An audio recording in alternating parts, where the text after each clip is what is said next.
ప్రముఖ నటుడు Sonu సూద్కి arrest warrant జారీ అయినటువంటి నేపథ్యంలో అసలు అరెస్ట్ వారెంట్ ఎందుకు జారీ అయింది, అరెస్ట్ వారెంట్ జారీ చేయడానికి కారణం ఏంటనేది మనం విశ్లేషణ చేసుకుందాం. ప్రస్తుతం మనతో పాటున్నారు ప్రముఖ రాజకీయ విశ్లేషకులు కృష్ణకుమారి గారు. మేడంతో మాట్లాడదాం. మేడం నమస్తే. మేడం నమస్తే.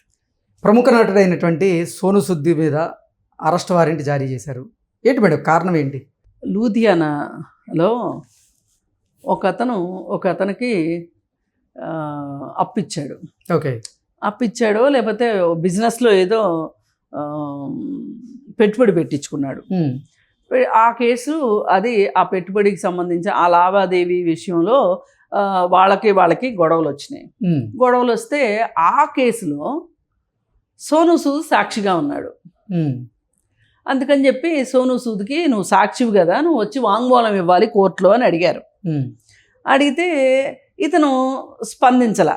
ఎందుకు స్పందించలేదంటే ఇతను న్యాయవాదులు అన్నారంట, మీరు వెళ్ళక్కర్లేదు కోర్టుకి, దాని గురించి మీరు అసలు పట్టించుకోక్కర్లేదు అని చెప్పి చెప్పారంట. అందుకని ఇతను కోర్టుకి వెళ్ళకపోయేసరికి ఒకసారి నోటీస్ పంపారు, 2 సార్లు పంపించారు, 3 సార్లు పంపించారు. అందుకని చెప్పి నువ్వు కోర్టుకి రావాల్సిన వాడివి రాలేదు కాబట్టి, వాంగ్మూలం ఇవ్వాల్సిన వాడివి ఇవ్వలేదు కాబట్టి నీకు అరెస్ట్ వారెంట్ ఇష్యూ చేశాము అని చెప్పి కోర్టు చెప్తుంది. లూధియానా కోర్టు చెప్తుంది. అయితే ఇతనేమంటాడండి, సోనూ సూద్ ఏమంటాడంటే అది నాకు ఎటువంటి సంబంధం లేని కేసు, ఇవాళ సెలబ్రిటీల్ని గురించి తప్పుడుగా ప్రచారం చేయటం ఒక ఫ్యాషన్ అయిపోయింది, అసలు నాకు ఇది సంబంధించిన కేసు కాదు, నా లాయర్లు కూడా మీరు వెళ్ళక్కర్లేదు అంటేనే నేను వెళ్ళలేదు, ఇక్కడ నేను చేసిన మోసం ఏమీ లేదు, అనవసరంగా నన్ను బదనాం చేస్తున్నారు, అలా చేయకండి అని చెప్పి అతను సమాజాన్ని వేడుకున్నాడు అన్నమాట, పౌర సమాజాన్ని.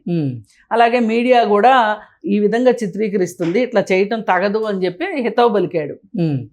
అంటే కోవిడ్ సమయంలో ఎంతోమందికి ఆయన సహాయం చేస్తూ ఇదే మీడియా ద్వారా వార్తల్లో నిలిచారు.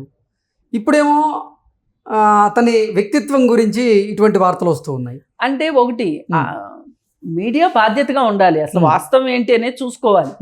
వాస్తవం చూసుకోకుండా మీడియా ఇష్టం వచ్చినట్టు వార్తలు ప్రచారం చేస్తే అది రెండో వాళ్ళ పరువుకి నష్టం కలిగించేటట్లుంటే, ఇప్పుడు కోవిడ్ టైంలో ఆయన చేసిన దానికి మీడియా మంచి ప్రచారాన్ని కల్పించింది. నీకు అప్పుడు మేము సాయం చేశాం కాబట్టి ఇప్పుడు మాకు నచ్చినట్టు వార్త వేస్తామంటే కుదరదు కదా. అప్పుడు వెయ్యకపోతే, ప్రచారం ఇవ్వకపోతే అతను అడిగితే అనుకోవచ్చు, అతనేమి అడగలేదు, ఎవరికి వాళ్ళు స్వచ్ఛందంగా ప్రచారం చేశారు. సోనూ సూద్ ఇలా చేస్తున్నాడు, సోనూ సూద్ ఇలా చేస్తున్నాడు కాబట్టి ఇది కూడా మనం నేర్చుకోవచ్చు కదా, ఇది మనం నేర్చుకోవాలి కదా. ఒక విలన్గా వేస్తూ కూడా సినిమాల్లో విలన్గా చేస్తూ నిజ జీవితంలో హీరో, రియల్ లైఫ్ ఏమో రియల్ లైఫ్ లో హీరో అని అన్నారు కదా. మరి అదే సందర్భంగా చిరంజీవి తోటి ఒక సినిమాలో విలన్ వేషం వేయాల్సి వస్తే కోవిడ్ తర్వాత వద్దొద్దు జనాలను అందంటారు అన్నట్లు చిరంజీవి వ్యాఖ్యానించినట్లు వచ్చింది, కొన్ని వార్తలు చూసాము. మరి నిజానికి సోనూ సూద్కి మొత్తం దేశవ్యాప్తంగా సోనూ సూద్కి ఆ విధమైన గుర్తింపు వచ్చింది. ఇది తప్పు గుర్తింపు కాదు, మామూలు విషయం కాదు. ఎందుకంటే అతను తనకున్న ఆస్తుల్ని తాకట్టు పెట్టి మరి ఆ రోజు సాయం చేశాడు. అతనికి నమ్మకం ఉంది, నేను ఇడిపించుకోగలను ఆస్తుల్ని అని. ఎవరు చేస్తారండి అట్లా? అవును, సొంతగా ప్రభుత్వమే పిఎం కేర్స్ పెట్టి ఆ డబ్బులు అందరూ అందులో వేస్తే దానికి లెక్కలు చెప్పలేదు ప్రభుత్వమే. ఇప్పుడు వ్యక్తిగతంగా నేను కావచ్చు, ఇంకా మా ఉద్యమ సహచరులు కావచ్చు, మేమందరం ఎక్కడికక్కడ గ్రూపులుగా ఏర్పాటయ్యి ఉడకబెట్టిన గుడ్లు, బన్నులు, అరటిపళ్ళు, బిస్కెట్లు ఇవన్నీ పంచిపెడతా ఉండేవాళ్ళం, వాటర్ ప్యాకెట్లు ఇవన్నీ. అవి మాకు ఎంత భారం అనిపించిందో. ఒకటి డబ్బు, 2 వాళ్ళు మన ఇంటికి రాలేరు, వాళ్ళు ఉన్న దగ్గరికే మనం వెళ్ళాలి. అవును, ఆ మేడ్చల్ రోడ్లో అసలు సొంత మనుషులే పట్టించుకోలేదు మేడం కోవిడ్ సమయంలో. అంటే అప్పుడు సోనూ సూద్ సేవ చేసింది ఎవరికంటే వలస కార్మికులకు చేశాడు. వలస కార్మికులందరూ ఎక్కడున్నారు, రోడ్లు పట్టుకుని నడుస్తా వెళ్తా ఉన్నారు. ఏ రోడ్లో నడుస్తారు వాళ్ళు? నేషనల్ హైవేస్ మీదనే నడుస్తారు. మేడ్చల్ నేషనల్ హైవే దగ్గర మేము దాదాపు ఒక 15 రోజుల పాటు దగ్గర భోజనాలు పెట్టడం కావచ్చు, కొంతమంది భోజనాలు తీసుకొచ్చి భోజనాలు పెట్టారు, ఫ్రూట్స్ ఇచ్చేవాళ్ళం ఫ్రూట్స్ ఇచ్చాము, పండ్లు ఇచ్చేవాళ్ళం పండ్లు ఇచ్చాము, వాలంటీర్గా చేసేవాళ్ళు వాలంటీర్గా. ఒకసారి అయితే మరి నా దగ్గర ఉన్నట్టుంది ఆ ఫోటో, నాకు చాలా సంతోషం అనిపించింది. ఒక అమ్మాయి డెలివరీ అయింది, ఆ డెలివరీ అమ్మాయిని బస్ ఎక్కించాలి, నా కారులో పెట్టుకొని ఆ పాపను నేను ఎత్తుకొని నా కారులో తీసుకొని వెళ్ళి నేను ఆ బస్ ఎక్కించాను అనమాట. నాకు చాలా అంటే కొన్నిసార్లు మనకి కారు ఉన్నందుకు కూడా సంతోషం వేస్తుంది. కార్లు గౌరవం కాదు, స్టేటస్ సింబల్ కాదు, కార్లు ఉపయోగపడింది గొప్ప. అందుకని ఆ రోజు ఎవరికి తోచింది వాళ్ళని చేయగలిగాం. మరి సోను సూద్ అంత చేశాడు అంటే, మరి అతని ఆస్తులు తాకట్టు పెట్టి మరీ చేశాడు అంటే మరి అదేమి తక్కువ సాయం కాదు. మరి ఇక్కడ కూడా ఏంటంటే నిజానికి ఆయన తీసుకున్న డబ్బులు కూడా కాదు అవి, పెట్టుబడి మోసం ఆయనది కూడా కాదు, ఒక ఇద్దరి మధ్యలో నడిచింది. వాళ్ళు ఇతనికి తెలిసిన వాళ్ళు. ఇప్పుడు నేరస్తులు మనకు తెలిసిన వాళ్ళు అయినంత మాత్రాన మనం నేరస్తులు అవ్వాలని లేదు కదా. ఎగ్జాక్ట్లీ. అందుకోసం ఏంటంటే దయచేసి నా మీద రూమర్లు స్ప్రెడ్ చేయకండి అని చెప్పి అతను విన్నవించుకున్నాడు. కాకపోతే ఒకటేంటంటే చట్టం ఒక్కొక్కసారి కొంతమందికి చుట్టంగాను వ్యవహరించవచ్చు, చాలా కఠినంగాను వ్యవహరించవచ్చు. చట్టానికి పదును ఎక్కువ, అందుకని మనం చట్టంతో ఎప్పుడు కూడా చెలగాటం ఆడకూడదు. చట్టంతో జాగ్రత్తగానే వ్యవహరించాలి. ఇప్పుడు ఎవరైనా ఏమనుకుంటారు, అబ్బో ఏమీ లేకపోతే అరెస్ట్ వారెంట్ దాకా ఎందుకు వస్తుంది అంటారు. అసలు విషయంలోకి వెళ్ళటానికి ఎవరికి ఇష్టం ఉండదు, చాలా మందికి ఇష్టం ఉండదు. అవును, అసలు విషయంలోకి వెళ్ళకోకుండా మాటలంటారు. అందుకని ఏదైనా మనం ఒక వ్యాఖ్యానం చేసే ముందు కొంచెం తెలుసుకుని వ్యాఖ్యానం చేయటం చాలా అవసరం.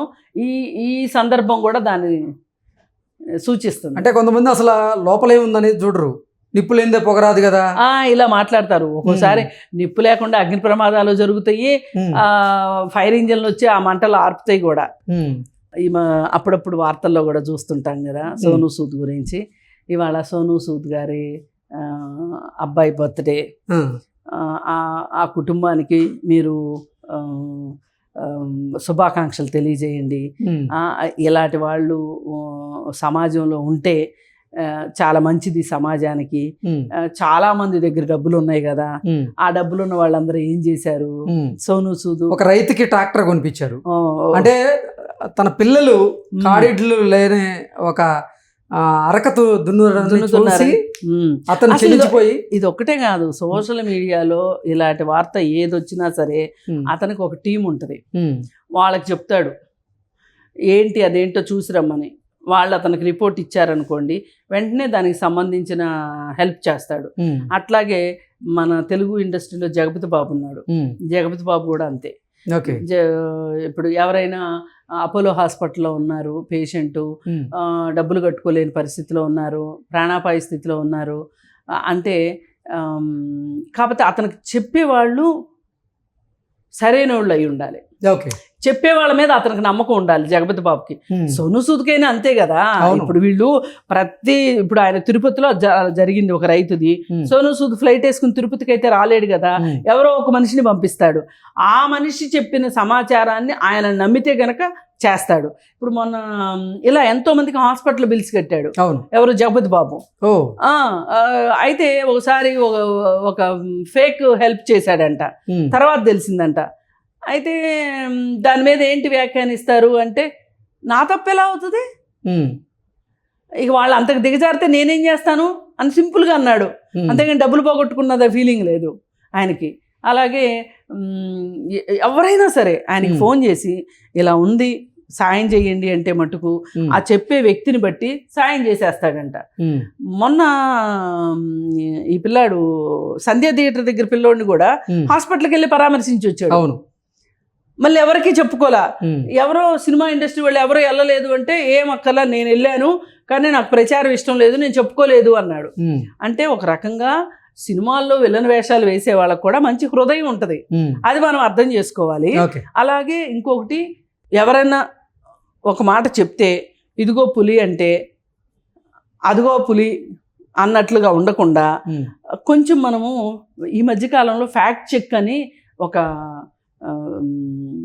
వెబ్సైట్ ఇది కూడా ఉంది, ఏమంటారు, ఒక అవకాశం కూడా ఉంది మన సోషల్ మీడియాలో.